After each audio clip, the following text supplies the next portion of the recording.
stand together and fight this disease. I come this way before, travel with open door. Circumstances navigate the path, and life happened all so fast. No, they got lonely. Sometimes you see, I know we couldn't make it. Even when I'm off beat, I still land on my feet, and nothing can shake me, cause I know life took a hold on. I never. This is where I am destined to be. I'm not ready to give up. No, I believe in the miracle of life. Life's a play with no rehearsal. Learn quickly, they'll come for your role. Games can play, can't take it personal. Cause the devil is a liar. Telling you the truth, hey. It's all in what you do, hey. Some things you gotta do, hey. It's fight for millions. Take a second, see the blessing in it. But much expected, much is given. When I made the living, now I'm giving back to children. Never let the power come first before your happiness. Yes, you can be the best if you go the distance. Mix a little sweat with your persistence. You know that the best things are never instant. Just shine, let them see your brilliance. Get up, open up your eyes now. It's the moment of truth. No backing down. We're bringing it to life. Oh, for the children, it's a given. You gotta give it, be a blessing.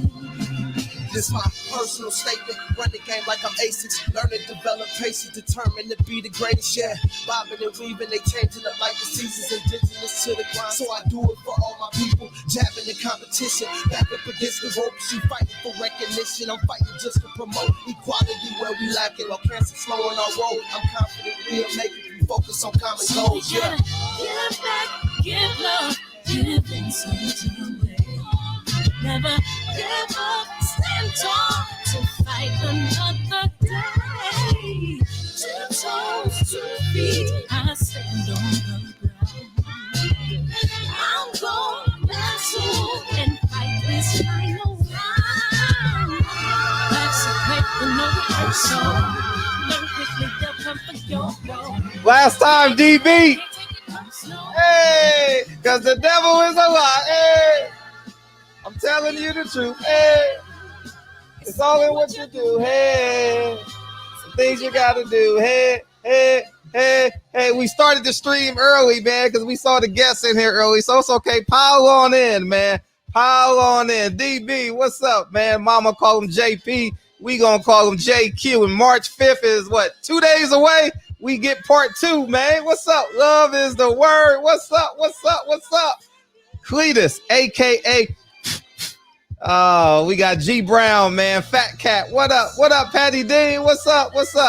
What number is that, man? You still ain't told me what number that is. If you have, I forgot, man. My bad, my bust, but it's okay, man.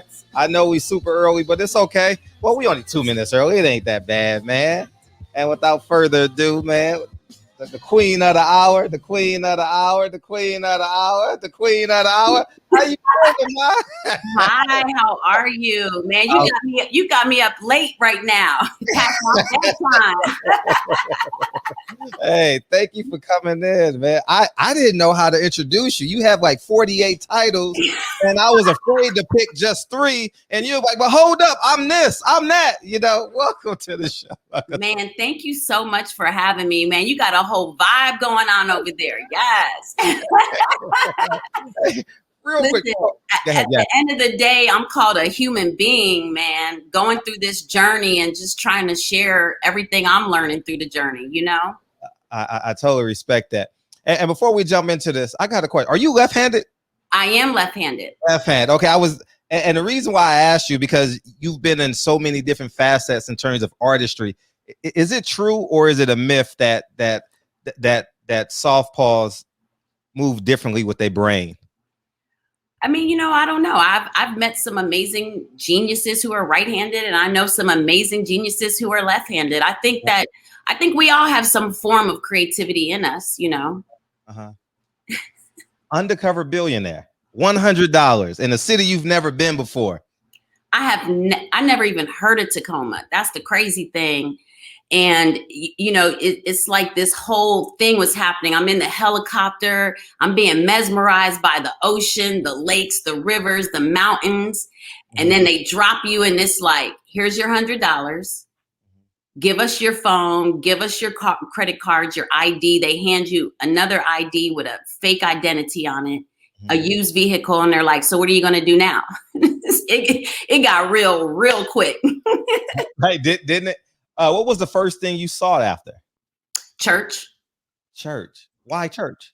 Well, I had watched season 1, and I saw Glenn resorted to, sleeping in his car. And all I could think about is, man, I have $100. This is not even one night at a hotel. And I'm a woman, and I didn't want to show my only option and my only alternative to other women to sleep in their cars. So I went to what guides me every day, and that's my faith. Your faith, absolutely right. Did you have any reservations about, like, man, I done built all these empires and now they handed me $100? Did you have any doubt in terms of, like, could this be a gift and a curse type of situation? Man, all of those things. Absolutely. I think every second, even after I said yes, because I thought about it for a really long time. And even after I said yes, once I was there and once it was happening, I was like, girl, what are you doing? Like, why? What is this? Why? I'm super competitive, but that's not what drove me to say yes to this. And so even when it was happening, I was still, every day I was like, why are you doing? Like, girl, this is a lot. It was a lot. And I know that we're so accustomed to, like, scripted reality, but this was actually a docuseries, and they truly were just there to document whatever decisions you made along the journey. And it was really overwhelming. Today I watched episode 8 that's up, and I'm still trying to deal with the side effects of, I went through such an intense challenge, and I was lying to people for 90 days. It was super intense. Like, sometimes I couldn't even look at people in the eyes because I'm like, I'm lying to them. And what's some of those lies you had to tell besides your name and my name, what my situation was, why I was there? That's the biggest lie, right? That city, Tacoma, was truly a really kind city. And they were helping me out of the kindness of their heart. And it was because they actually thought I was really in this situation. And technically I was, but if I wanted to leave, I could have left too, So it technically really wasn't the situation. And so, but I'll tell you the truth, a few days into it, it wasn't about the challenge itself anymore. It was truly about that city. I fell in love with Hilltop. I fell in love with Tawana Nobles, who's now the senator there. I fell in love with Mayor Victoria Woodards, like, the people there, everyone. It's just a dope city. And I watched a few interviews with you with Grant Cardone, and y'all doing group interviews and stuff like that. Could you see when you guys are in your private moments versus your public moments? Because we'll get to the Until Freedom segment. The privilege. Could you see it in the conversations in the private moments versus the public moments on your journey? Okay. I'll say this, when I did the interview you're referring to before the show came out with Elaine and Grant, that was actually the first time I had met them. I didn't know that anyone else was filming, as they didn't know anyone else was filming. So this was our first interaction. And to tell you the truth, I never really, when I step into a room, and in that particular case, a virtual room, I'm never really looking at the audacity of people. I'm always focused more on, how can I contribute personally? How can I add value to it? And this is what I know. 4 people have done it. We all had 4 different approaches, and we all have 4 different stories. And, for me, Grant is like the adult kid, and by the way, I think most of us operate in life like that. We pretty much are shaped to be whoever we were at that worst childhood trauma until we fixed that, right? And so the challenge itself was a real challenge. It was super traumatizing. We had different styles. I'll say that. Toughest moment there. The toughest moment, that's a good one. The toughest moment was the reveal. Was that the 90th day when I'm asking all of these amazing people to come together in one room. And I was afraid to walk out into that room. The producers are like, you got to go out there. You got it. I didn't know if people were going to be angry. I didn't know if people were going to feel like I took advantage of them. So I literally kept stalling to go out there. And it was the most emotional experience. I can't wait for everyone to see that reveal because it actually is really special. Why? But it was the toughest moment. That was the toughest moment. Why? Again, I had been lying. Right. And I came into a city with its own right was going through their own situation on top of, I came into a city during a pandemic.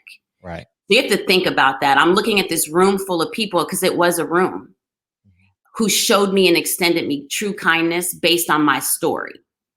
And, you know, you know what I'm saying? Like, you know, they were being human. That's the way they were able to even be in that room because some way they helped this journey of mine.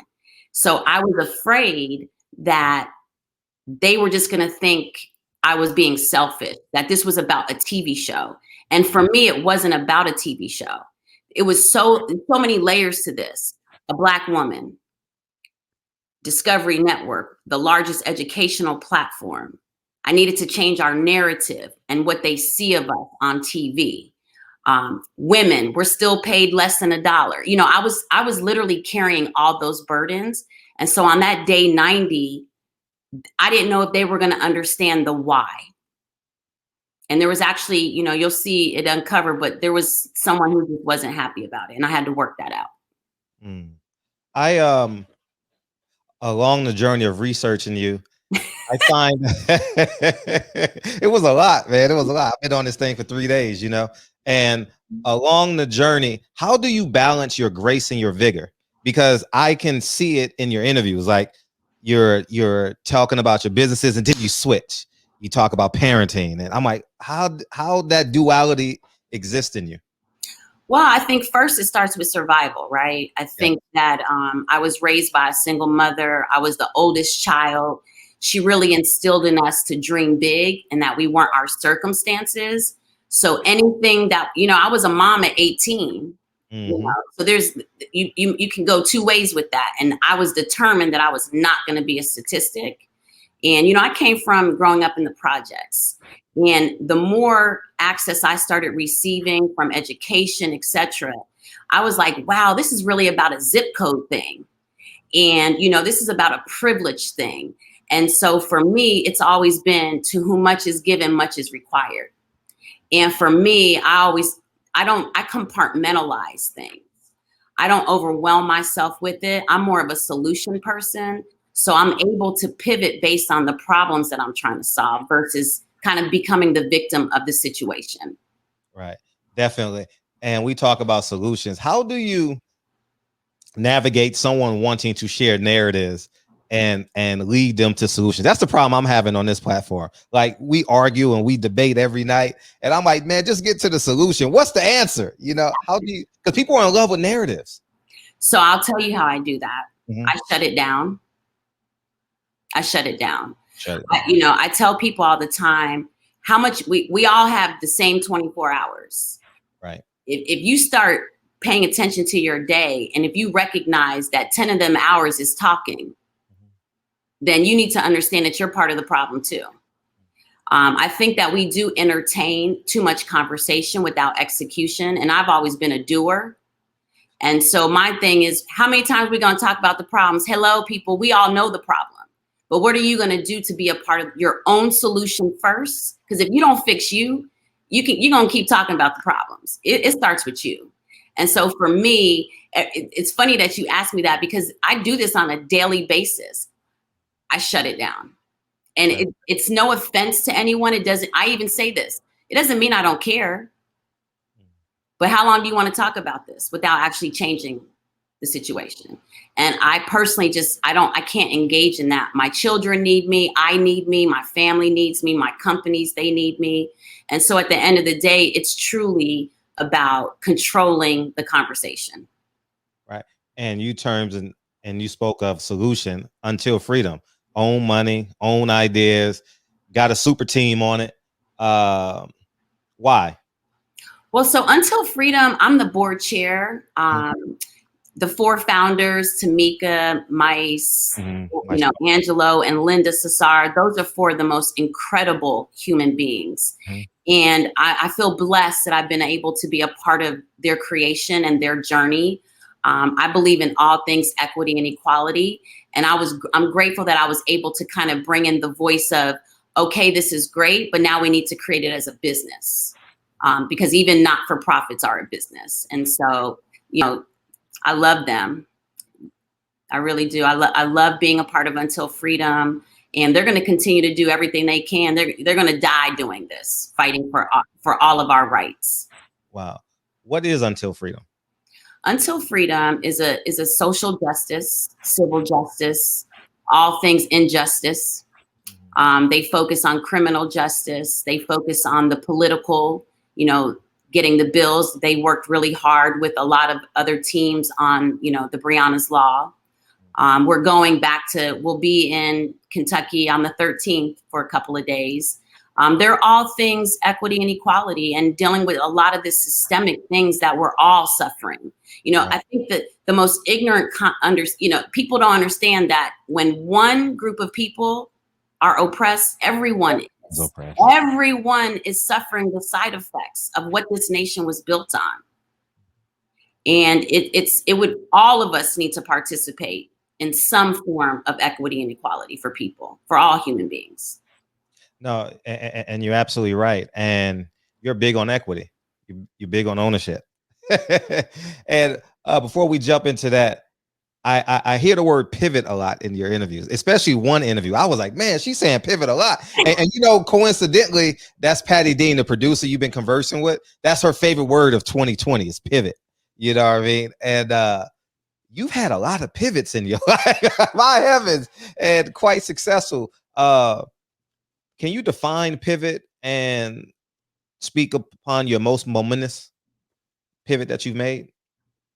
Pivot for me means flexibility.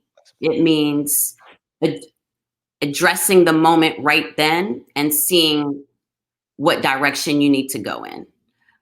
We all had to experience what we were going to do in a time like a pandemic. Right. And, if you pivoted properly, you were seeing the glasses half full, even in trauma. So for me, the reason I throw the word pivot out so much is because we've been conditioned, whether it's through our elementary educational process, that there's only one way to win. Right. That there's only one winner in all of this. And so we've also been told we can only do one thing. And I don't believe in any of that. I believe we can do whatever we want to do. Just be kind while you're doing it. Be conscious while you're doing it. And I think that when we create these roadmaps of saying there's one type of success, think of the trauma that gives to everyone else. Right. And so for me, the pivot is always about being the best version of yourself. And what does that require to get you to that place? Right. And can you speak upon one of the biggest pivots you've had to make? Yeah, man, all through my whole life, I'll think of like a more recent one. I think that, right before COVID, I hiked Machu Picchu. And when I was on top of that hill, I said to God, I said, listen, I truly want to be the best version of myself. And that biggest pivot for me was at that moment when I left the old me there, whatever that may have been, the good part, the healing part, and knowing that when I came down, that I wanted to approach life with understanding that it was okay with everything I went through because it made me who I am today.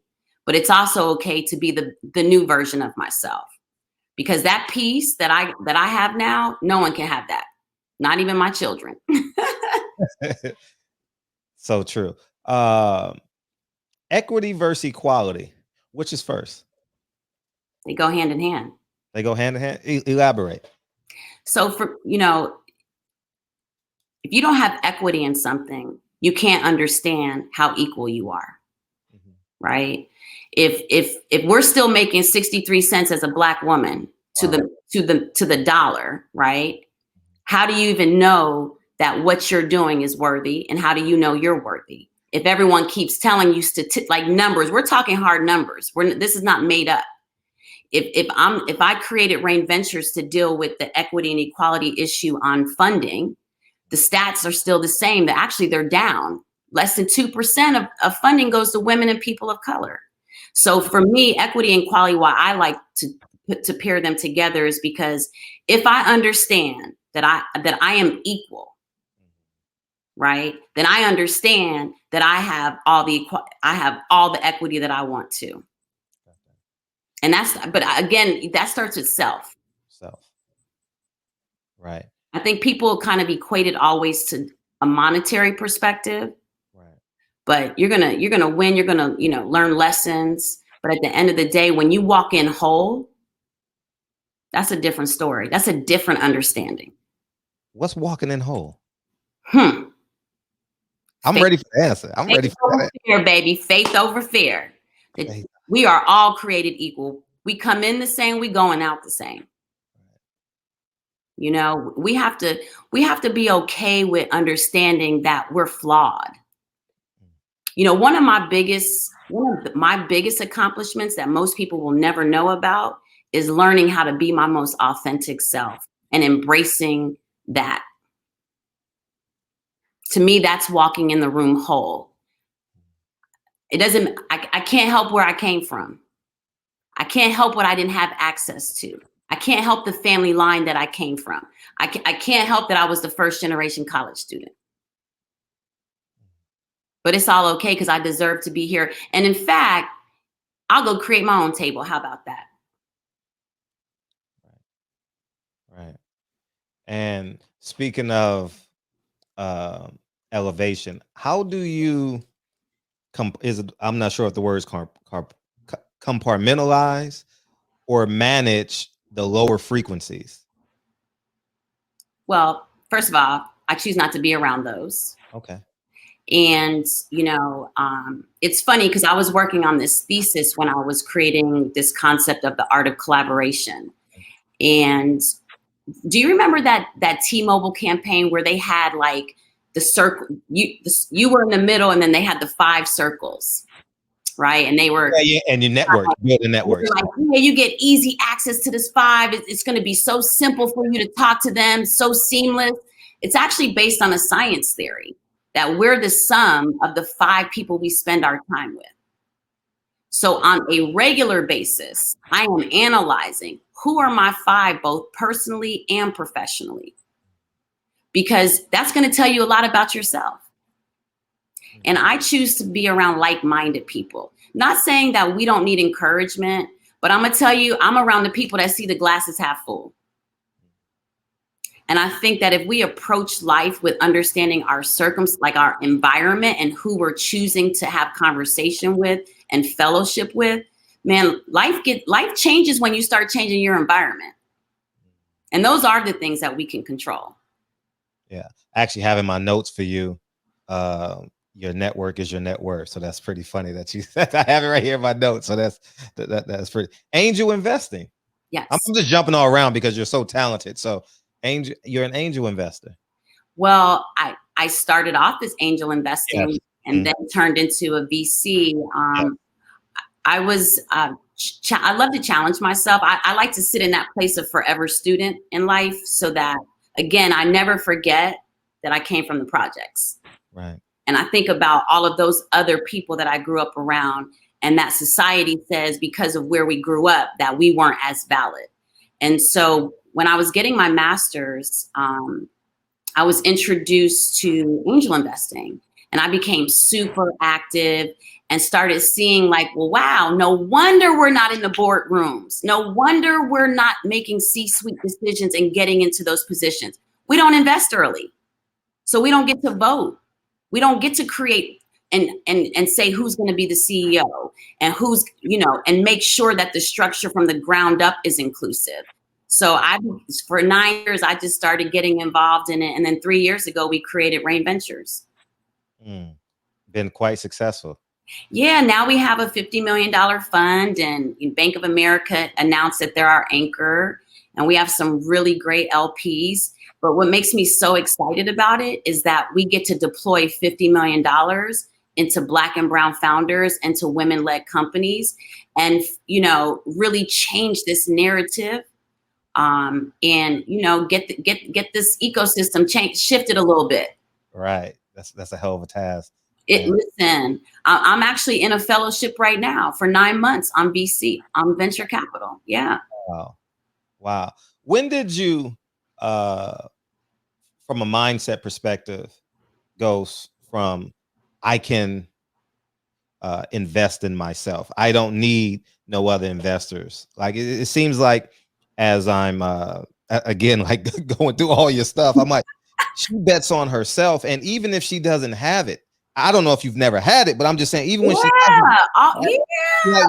I know, I was setting you up to respond, and like you're gonna go get it. Listen, from a very young age, I really understood no one comes to save you, right?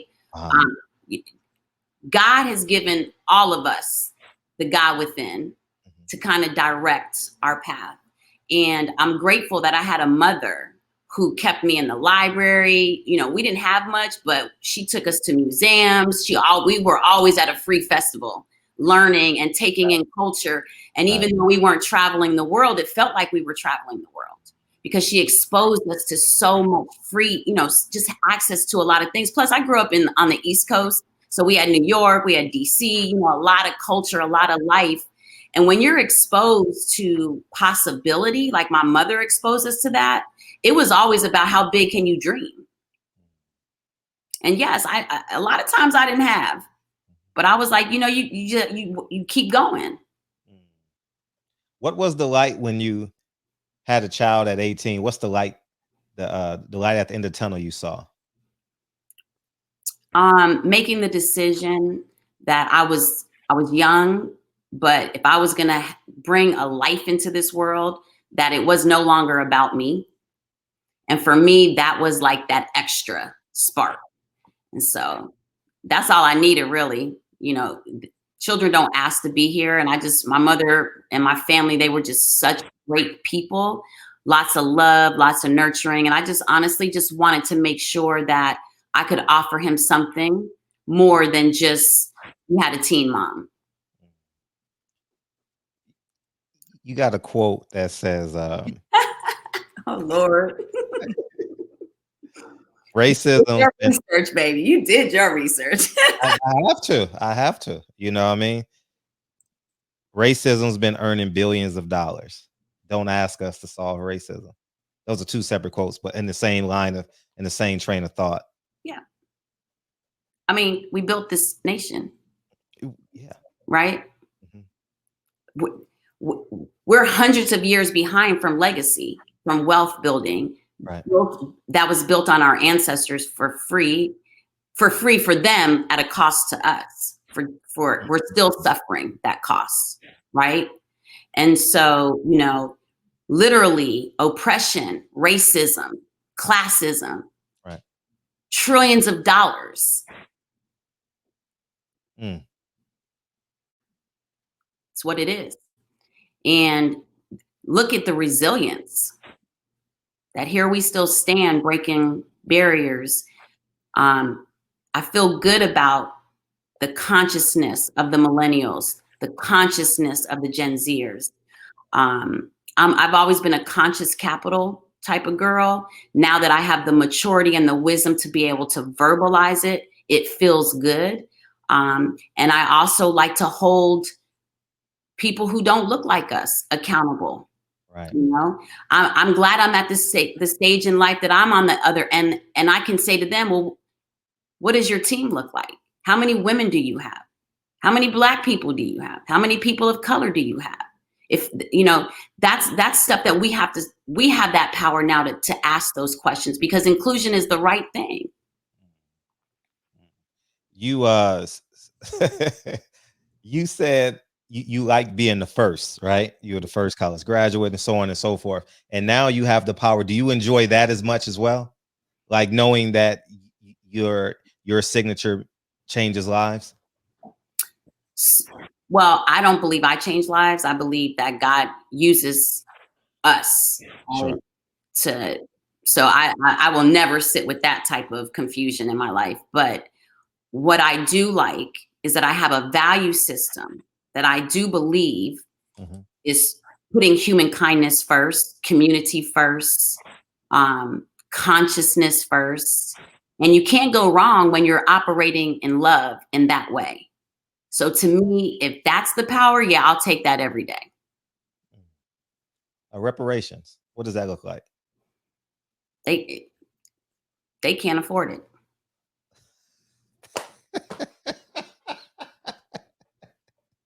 You're absolutely right. They can't afford it, man. That's true. So, I'm sorry. You know, when I went to Tulsa, Oklahoma, and I walked and cried on Black Wall Street. I said, can you imagine that? Well, let me tell you, when I walked that street, and I was so present, and you could just feel the energy there. And I kept walking, and I came across this monument at the end. And I was like, what is that? And it was all these names. And so I started looking at it. It was all of the businesses of our ancestors that had paid in full to be productive business people, their insurance policies. When I added up that total of paid in full, what they should have received back, I believe it was at like almost $4 million or something. Do you understand what that would be today? Let's just start there. Let's see if we can get that back to those families. Right. And the expansion of that, like, you know, the compound interest on that $4 million in terms of capital and land, you know? And what was so beautiful to me is that so many of those businesses were owned by women.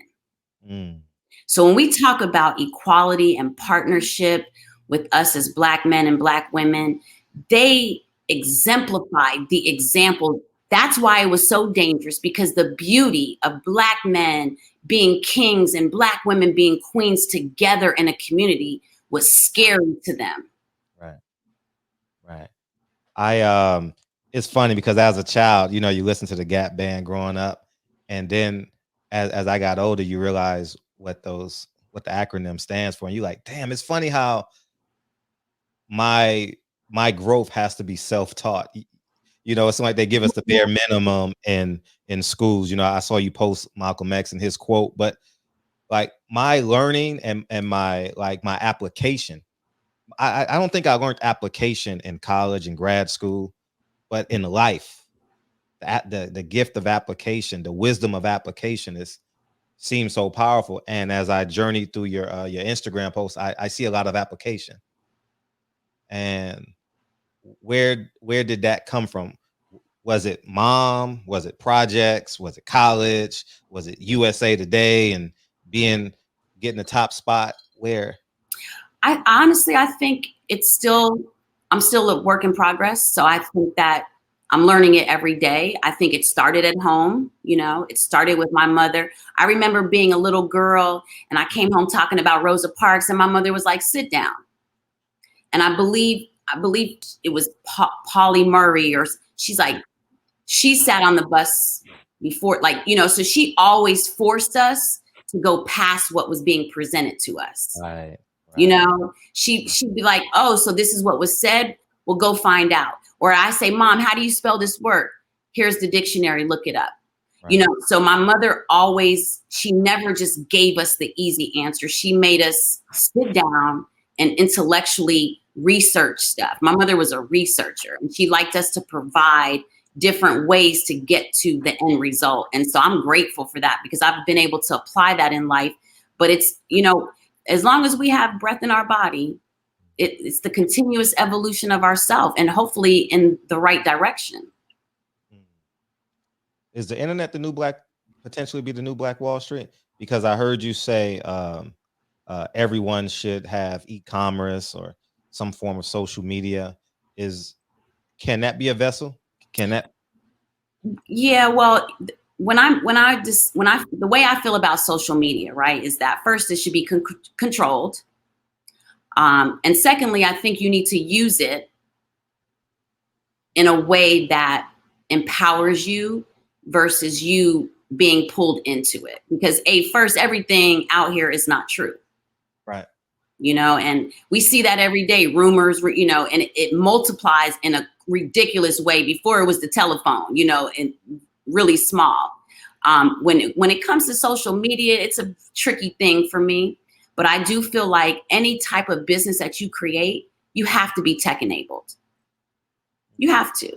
You do have to learn how to communicate with your potential consumers, and whatever you're presenting on social media, you need to understand that that's the perspective and the perception that people are getting about you.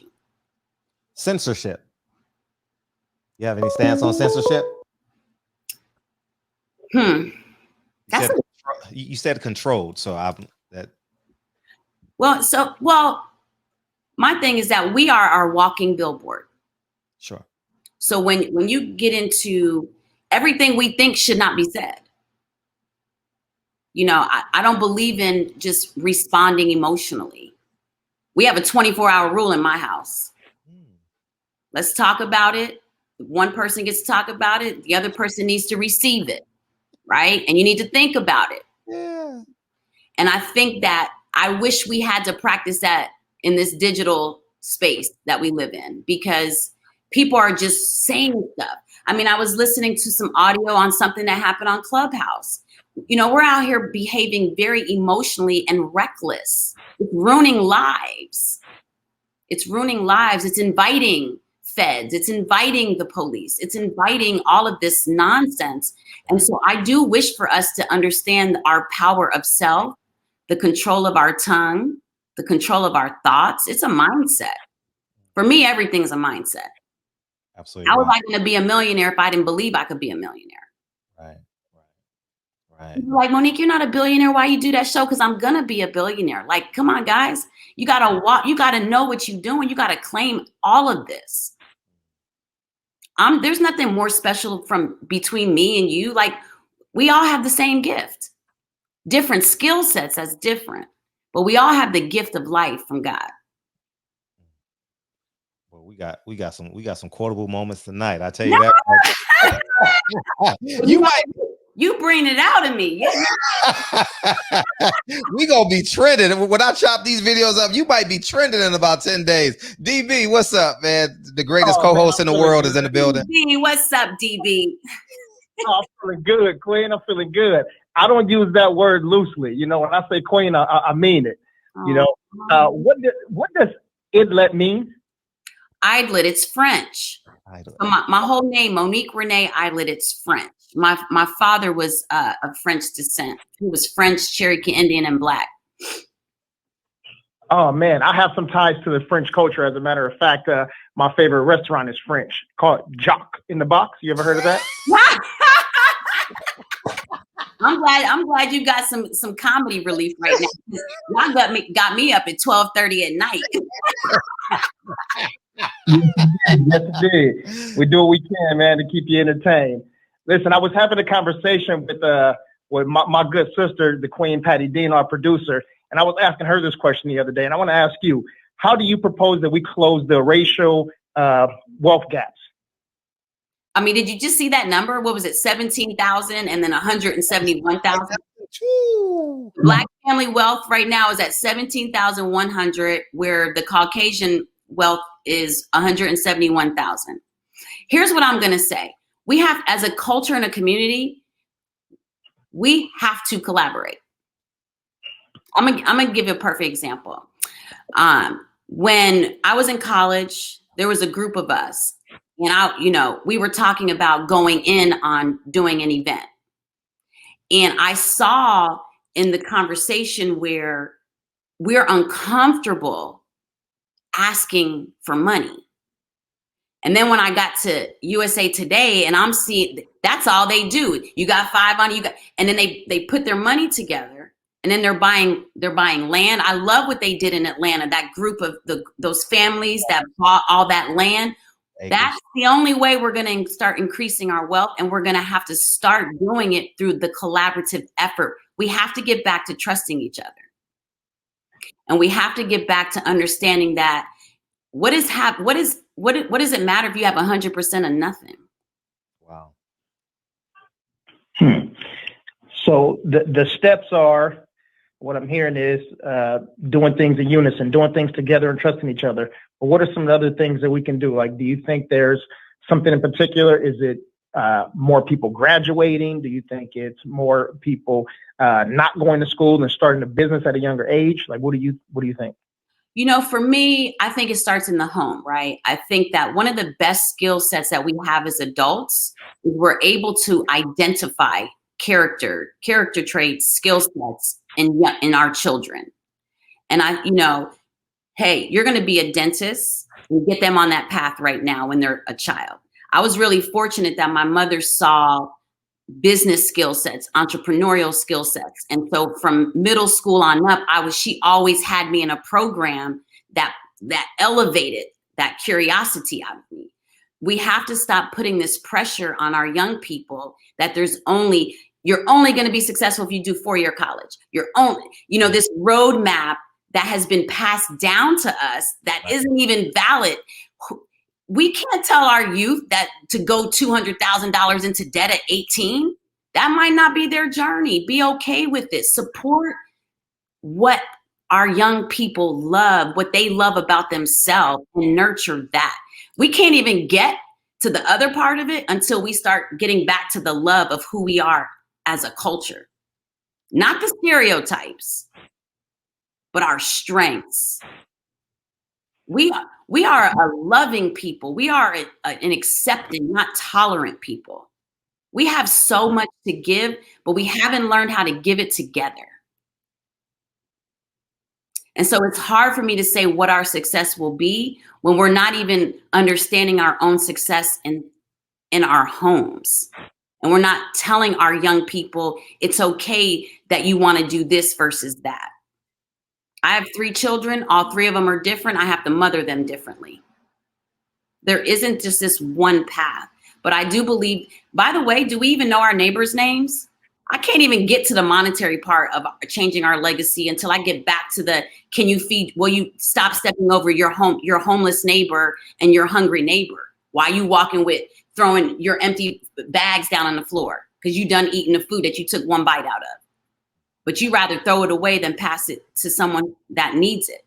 But we got to get back to this foundation first. You can't build anything on a rocky foundation. So that's why I don't like to talk about money, because money is paper. I like to talk about the behaviors and the patterns that can get you to a mindset of wealth and legacy. I wish the entertainment industry would do away with the cars and the jewelry. What are we chasing? We need to present truth. We got to get back to the truth of what these situations are. And it does start with knocking on your neighbor's door and introducing yourself. Yeah. Did your drive come like after college, after children, or after reaching like an all-time low? Where did you feel like something kicked into the second gear? As a kid, instead of going outside playing with my sister and our friends, I would dress up in my mother's clothes and I would make a desk and I'd be running my business. And my sister, I would barter with her. You work for me and I'll do your chores. So as a kid, I don't know. I just was like, I like this. I want to use my voice. And that's kind of just the journey I've been on. I think that every stage of my life with each adversity, you just find the drive that it has to be better, and that you have to make it better for the people coming behind you. And what that looks like is never giving up. So every day my drive might be something different. You mentioned the jewelry, the cars. how do we get reacclimated to self when they believe that in order to have self, they must have the Rolls Royce and the and everything else that comes with it, the beautiful women, the 14 chains, you know. And by the way, there's nothing wrong with nice things, right? Oh, yes. So that's, you know, I'm not saying that. What I am saying is that what we are idolizing and what we think success looks like. And the only way to do that is to change who the rock stars are. You know, why did I have to be 40 something, almost 40 when I met Lonnie Johnson? Why didn't I know about Lonnie? Why weren't we making him the rock star? You know, and why did we let a whole media let us, when we did find out who he was, why were they only talking about Nerf guns? That man owns 200 and some patents. He helped spaceships get up there. You know, like we have a responsibility as our culture to highlight past Malcolm X, Martin Luther King, and Rosa Parks, but in a collective voice where we're and I do believe that is happening. These millennials no one's playing. You know, they're introducing a lot of our history that many of us just didn't know or was denied access to. And so, I believe that if we start adding to the rock star roster of what that looks like, then now people have a lot of things to look at as their possibility. And you can't be what you can't see. Speaking of the millennials, when George Floyd, Breonna Taylor protests happened, I actually went to a few, and it was kind of like, when, not comparing, I'm talking about my mindset. Right. When Malcolm went to Mecca and he says, I never knew. I was with my boy Tyron Brown, and people in the shop know who Tyron Brown is. I was with him and I says, Tyron, you see what I see? I had no idea. It's funny how socioeconomics plays a huge part of division in this country, man. And I was sitting there like, damn. I was flabbergasted at the fact that this Mexican man, Mexican woman, white man, Indian man is literally standing side by side me, echoing similar pains. Oh, yeah. You know, my mother is Greek and Russian. Mm-hmm. And my mother used to get arrested for being the white woman protesting. You know, so I grew up in a household where we were required to march. We were required as her children to be NAACP members, you know, at the youth division. So we grew up around all of that. And here was my mother, who is a Greek and Russian woman, but she told us as children, you are Black. I'm raising Black daughters. And you need to know that, and you need to understand that. I'm so grateful for that. I deleted the Twitter comment, but it was a Caucasian woman who was raising a mixed girl. And she's like, why don't you ever say you're white? Well, I'm sorry. There's no street I've ever walked on where they confused me for a white woman. And by the way, my white mother raised me as a Black woman. But what we do know is that, especially the Asian community right now, is, you know, all of the hate crimes with them. Classism is real. Racism is real. It's real. DB. Yeah, I noticed too, also in some of the posts and also in your interviews, you used faith a lot. You said that you have faith. Do you have faith in your work ethic? Is it your skills or your team? Like, what exactly do you mean when you say you have faith? Faith in God, faith in God's purpose for me, faith in a higher being than myself, faith in my family, faith in my team, faith in the community of supporters that I've chosen, you know, to have around me and that I've been blessed with in my life. Faith on I have faith in the future. I have faith in even the person who may not have made the right decision yesterday. I just like to have faith in humanity, man. We gotta know that there can be something better before it can actually happen. Right. So what does it mean right now to be a Black woman in America in 2021? As beautiful as it's always been.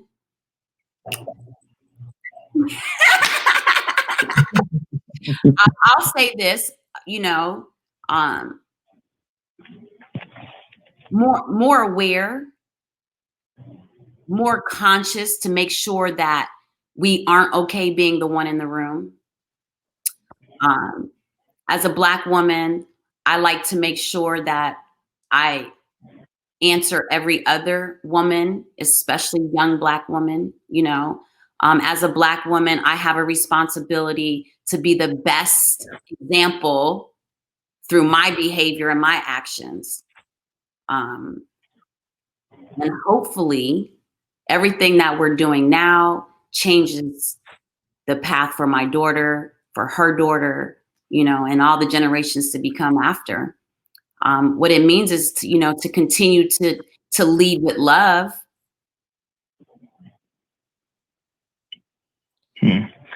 When Donald Trump left office and Joe Biden and Kamala Harris came into the office, with Kamala Harris being, I don't know, some people say a Black woman, some people say a woman of color.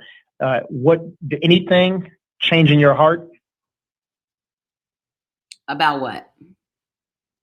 I don't know, a Black woman being in that position of power. Oh my goodness. I mean, first of all, she's the first woman, period. That's, you know, my expectation of any leader doesn't change based on their gender or their race. You know, we have a lot of work to do. It's a blessing. It shows the power of voting. I hope that was the message to people, you know, that you can't really complain if you're not going to actually be a part of the change. And you have to, our people died, literally got murdered, died so that we could actually have this right that a lot of people just weren't choosing to exercise to use it. And so for me, when we see a woman like her who has been a politician, who has worked her way up, that makes me excited. That lets me know that my daughter is like, yeah, I can be that if I want to. I think we need all of these great examples. Now, the accountability to the administration shouldn't change. Right. Yeah. So right now, and I know we were talking about doing things together, and we talk about, you know, pulling each other up. So who are you pulling up or mentoring right now? And also, how do you choose who you give that information and energy to? I try to give as much information to whoever needs it. I answer all my DMs. Doesn't mean it's right away. I do the best that I can. I believe that if a person is willing to open their mouth and ask for help, and if I can do it, then I try to do it. And if I can't, then I try to direct them in the way. But I mean, we mentor, Rain Ventures mentors. I have always believing the foundation, you know, every day for me is about receiving information and giving it back. It doesn't mean it's the right way or the only way. Just what I do feel like I have an accountability to share whatever information that I may have to whomever wants it, and they can do with it, you know, what they choose. Are you looking at the chat, by the way? Can you see the chat? Oh no, I can't see the chat. Oh my heavens, they going ham in the chat. They need to ask some questions. They are asking questions. They are. Oh wow, yeah, that's what's up. What's up, everybody? I'm saying you getting. I've very seldom. I've never seen. Joe Jack. All right, I see you. They like you need to bring her back. Amazing. This is the type of woman you marry. Thank you, Queen. I mean, I'm like, gee, you need to see this. You know, I had it on the private chat. I didn't see I was like, oh, they must be asleep too then.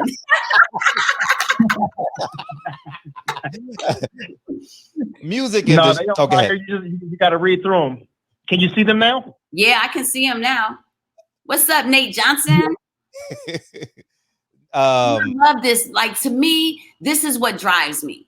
Oh wow! Like, whether it's one person or 1,000 people, what drives me is to see the curiosity of us as human beings. Because what that shows me is that we all just want to be better. Right. I know I do everything. I definitely don't. I haven't accomplished everything. I've made a lot of mistakes, but I like that I've made mistakes that I'm able to share in hopes that someone can take that and apply it to their life. But I keep young people around me. I hire young people. I have interns that are young, and we don't use titles. I don't care about none of that.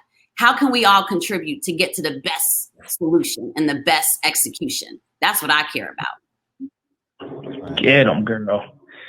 Yeah, I want a personal question for me though, and I don't dig too much, but where does a man fit into your life? You know, I'm gonna be so honest right now. When I got divorced, that was the hardest thing personally. You know, me and Tim neither of us believed in divorce. We didn't really have, you know, when you're married to a #1 producer, there's not too many people willing to tell him too much of anything, and me either, right? They kind of just go with the flow of things. And so I don't know that we had people who were capable of helping us. And when you have the stress of building together, working together, and living together, you know, we didn't have the wisdom to understand how to navigate through this system. So I took a couple years to heal. Because I love to be in a relationship. I love love. I don't like to date. In fact, I've never really dated like that. And so what I didn't want to do was take my hurt self and keep hurting myself. Because if I'm hurt, then I'm definitely going to align myself with probably the wrong type of man. Or I wouldn't be able to see clearly. And so the last couple of years has been all about healing, finding out who I truly am as a woman. I've been taking care of humans since I was 18, and I'm an oldest child. So my whole life has been about be the one to make the right decision, be, you know, all these things. And so the last couple of years have been about loving on me. And I just told my executive coach yesterday, you know, I'm going to have to be intentional with my personal life now. So I think I'm gonna start that dating stuff up. You know, we'll see how that goes. My brother Jarvis asked the question. He said, "So, are you done healing?" Yeah, you know, I am. I feel like for the first time in my life, I've accepted myself. I've accepted the things that I didn't, you know, I was sexually violated at 10 years old. You know, you don't really know how to navigate. You're never the same. I was forever changed from that moment on. And so when you're able to put it all out there and to truly, truly heal, yes, I'm so healed and I'm so thankful to God. But the condition with that is you got to lead with God now. Right. Thanks for that. Thanks for sharing that with us. Also, one of my brothers, Kenlon Jones, asked, he said, can you ask her what equity looks like for the Black community? When the Black community understands their power and their own wealth, and when we come to, it bothers me that as a culture, we keep looking for validation. Oh, God, come on. Man. I'm like, fuck them. We are equity. We have every conversation I have now, I'm trying to help every human being, no matter what race they're from, no matter what class they're from. Until you mentally accept your true power, there is no human being walking this earth that will be able to hand it to you. It does not belong to them. It belongs to you. I think we've complicated this with the history because it's a complicated history. The reality, though, is that we have to take our power back because we own our power. If you don't believe you're valid and you're worthy, no one is. So stop looking for validation. The validation is already within. God gave us life. That was the validation. And you talk about ownership, music industry. There's this awakening of owning your masters and no more 360 deals.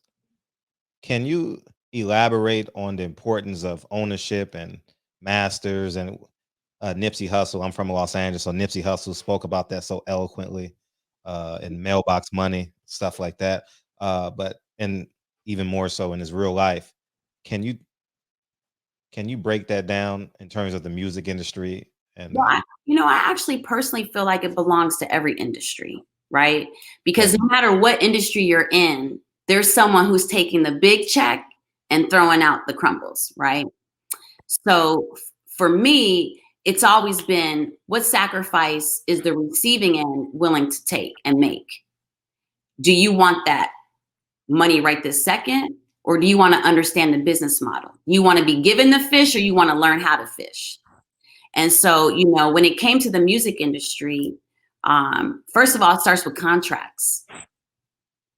Don't sign your name to something you legally don't understand. It is a binding contract. And you better know that it's a partnership. It could be good or bad. But just because they said it doesn't mean that they mean it, because when it's on paper, that's what they actually mean. And unfortunately, artists artists have had to sign because that $50,000 sounded really good at the time. And I would say to everyone, when you're going into any type of deal, please make sure that you're not entrusting another human being to understand what your life is now being obligated to. And when it comes, it's in the publishing, it's in who owns the song. That's where the money's in the royalties. So when you think of a song, the music producer automatically owns 50%. Now you start adding some writers in. Now all the percentages is going down. And so in that contract, who owns it? And oh, by the way, who's controlling your marketing budget? That's a lot. That's where a lot of the artists got tricked, oh, you spent $5 million in marketing. The artist didn't even know that they were spending $5 million because the label was making the decision. Oh, and who's marketing companies? Wait, the executives at the label own the marketing companies too? To me, it's always about knowing the business model. And it's not about being angry. They just did business. It's just business to them. We have a responsibility to understand what we're signing. And when you don't be afraid to ask for help. That was one of the biggest lessons that I was hoping people got from Undercover Billionaire, is that I truly had never met any of these people. But in 60 to 90 seconds, I told them exactly what I needed help with. And I wasn't embarrassed to say it. I think we've been taught that we have to be buttoned up. We have to know everything. I don't know everything. I still don't. None of us do. That's the beautiful thing about it. But you can navigate through a system to learn. And we should all be curious enough to learn our life, for sure, especially what documents we about to sign. Right. You mentioned education, and you used the term bumpers in one of your interviews. Can you talk about like how we go into a deal ignorant, and us as elders, shall we call us elders? I'm 43. Older than you. Yeah. The bumpers in our community. Well, I believe in a bumper system.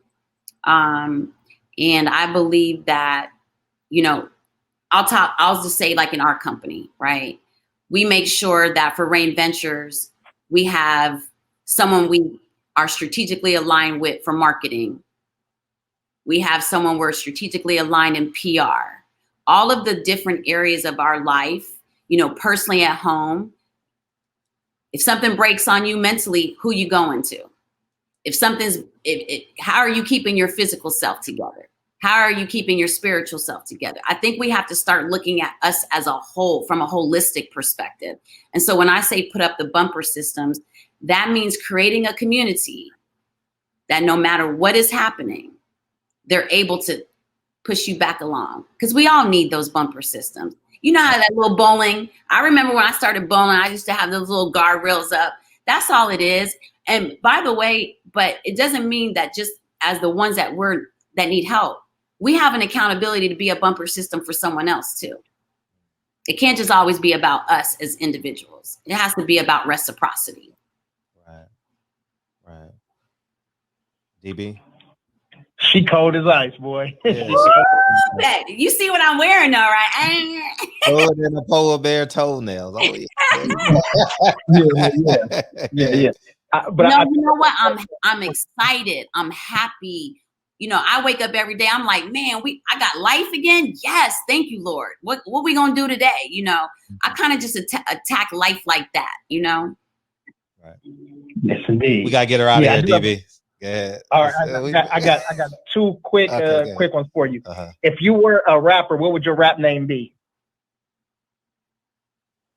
Mo Money. No, everyone calls me Mo. I don't know what my rap name would be. I don't know.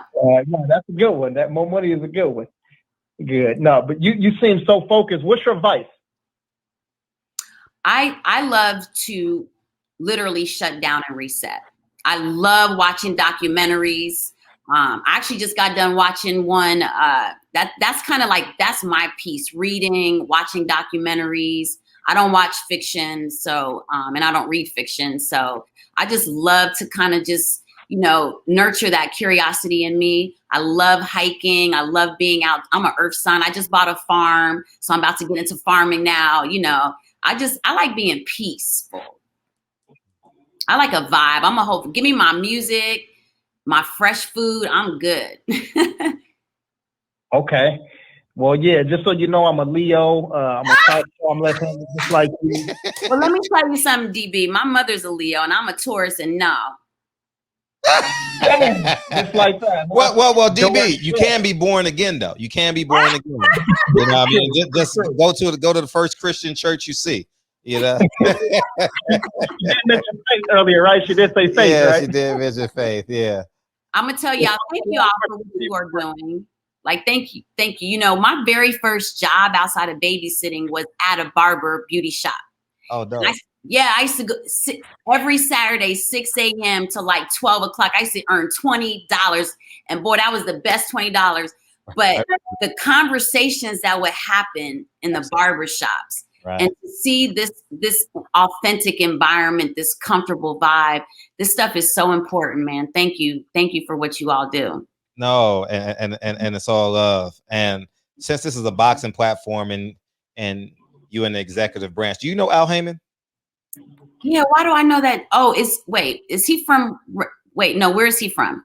He's a music executive guy that got into boxing. He's G Roberson from hip hop. Yeah, he does the tours and stuff. Like he has. Yeah, I think his business partner was G. Okay, probably so. I don't know. I always dealt with G though. Yeah. Okay. I'm just curious. Okay, because he manages a lot of boxers, and this is a big boxing platform that we have here. So, but yeah, man, it was Muhammad Ali. Did you watch the One Night in Miami with? I did. Okay, all right. Yeah, one of my best friends is Sam Cooke's granddaughter. So we always have amazing conversations about what it would have been like to be around, you know, that movement. Nah. Do you have aspirations of doing movies? I have that in mind. You mean from a production side? Yes, from a production side. Documentaries telling the stories. You know, one of the things that has saddened me is that the business side of the entertainment world. There's so many amazing, talented business minds that just get overlooked. Mm-hmm. And there's so many parts of our history that the stories aren't told. I would love to do some dope documentaries. Mm-hmm. Yeah, that's what I would do. Great to see him. And appreciate you. We're at DB and actually doing I can't say it. Dang, we live. I was about to let the cat out the bag, man. We do it. No, we doing it. DB, I can't hear a little bit, man. Y'all got me out here. I can't. Y'all trying to hook me up, trying to put me up like all types of stuff. I almost spilled the beans. You'll see it. Yeah, don't worry. I'm in your DMs. You'll You heard that, Patty. Heard that. Yeah, man. I'm actually heading to LA Friday. Oh, well, he lives here. Oh, for real? Y'all are mess. Oh, Y'all gonna have me calling into this show once a month. Y'all are fun. This is the fun part. we live. No, we live and we get it in. And yeah, we do. I mean, it's fun because I built this space because similar to you, I had an awakening like at 35. You know what I mean? And in terms of just being 35, 36, somewhere, in terms of just being my authentic self, right? And this platform is all about authenticity, right? Really? So I didn't even know that. Oh my heavens. Oh, I'm about as raw as they. I'm the rawest guy in boxing in terms of platforms. Like I'll tell a fighter he ain't shit. Like, in terms of his talent. In terms of his talent, not in terms of right. No, I know what you mean. And or he's had a great job, he's a great father.